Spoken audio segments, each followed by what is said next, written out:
start of making this video, I was going to include historical facts and all that kinds of stuff, but I am not a historian or history teacher, so this video is of the grounds of Gettysburg.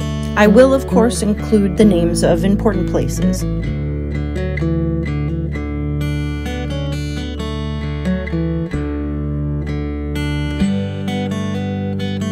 There are a lot of monuments in Gettysburg, so I narrowed it down to the coolest looking ones. And in no way do I mean that with any disrespect. I am coming at this from an artistic point of view, like an architectural point of view, and an outsider point of view.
For a postcard.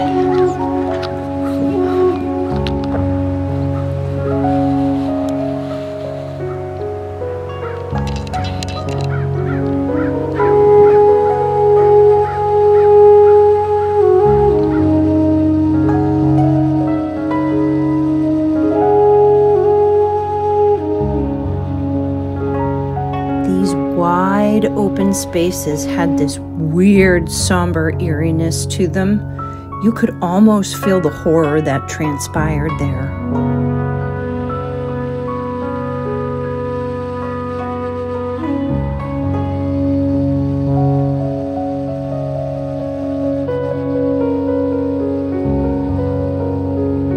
They want to fully whip the Yankees. As the Federals retreat and the Confederates chase, they take up positions throughout the town, fighting in the streets, house by house. The two sides battle to control positions.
That's General Robert E. Lee up on the horse, and the plaque says, "The group represents various types who left civil occupations to join the Confederate Army.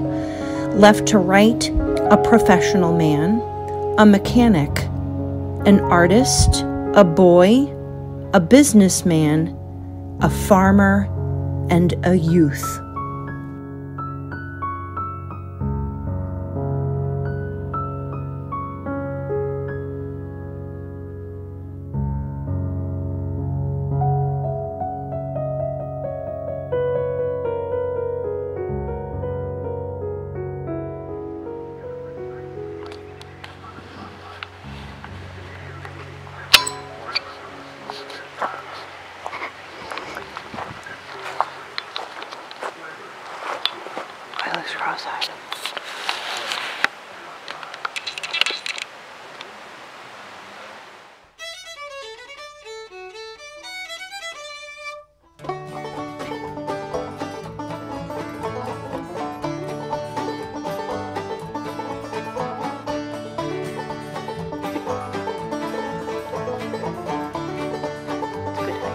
I will not lie. That was a hike getting up here. Those steps. And the thing was rickety. This is a very scary tower to be up in. But it's beautiful up here.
There's a lot of germs on that nose.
Yeah, I'm not sure what to make of that.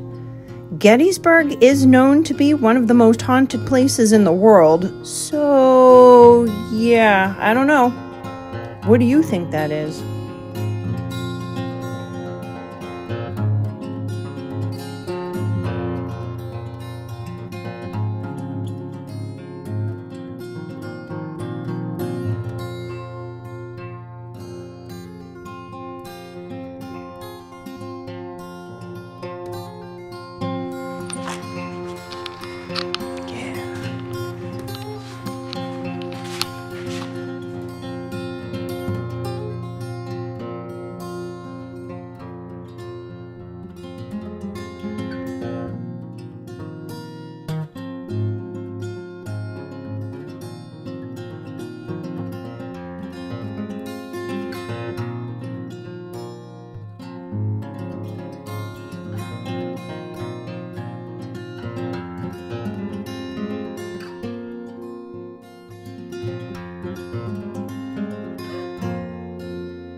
Spangler's Spring.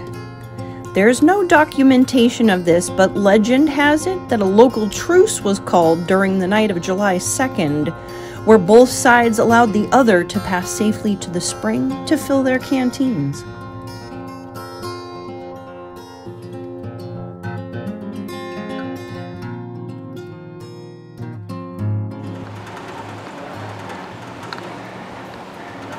Do you hear it rattle?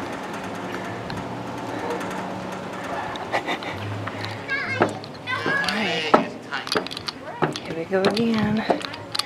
These things are so scary.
The beginning of the end happened here. I was told the Union soldiers were up here and the Confederate soldiers were down there, and not good for those downwind.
Nearby, November 19, 1863, in dedicating the National Cemetery, Abraham Lincoln gave the address which he had written in Washington and revised after his arrival at Gettysburg the evening of November 18. 77 years ago, our fathers brought forth on this continent a new nation, conceived in liberty and dedicated to the proposition that all men are created equal. Now we are engaged in a great civil war, testing whether that nation or any nation so conceived and so dedicated can long endure. We are met on a great battlefield of that war. We have come to dedicate a portion of that field as a final resting place for those who here gave their lives that that nation might live. It is altogether fitting and proper that we should do this. But in a larger sense, we cannot dedicate, we cannot consecrate, we cannot hallow this ground. The brave men, living and dead, who struggled here have consecrated it, far above our poor power to add or detract. The world will little note nor long remember what we say here, but it can never forget what they did here. It is for us, the living, rather, to be dedicated here to the unfinished work which they who fought here have thus far so nobly advanced. It is rather for us to be here dedicated to the great task remaining before us, that from these honored dead we take increased devotion to that cause, for which they gave the last full measure of devotion, that we here highly resolve that these dead shall not have died in vain, that this nation shall have a new birth of freedom, and that government of the people, by the people, for the people, shall not perish from the earth. Abraham Lincoln, November 19, 1863.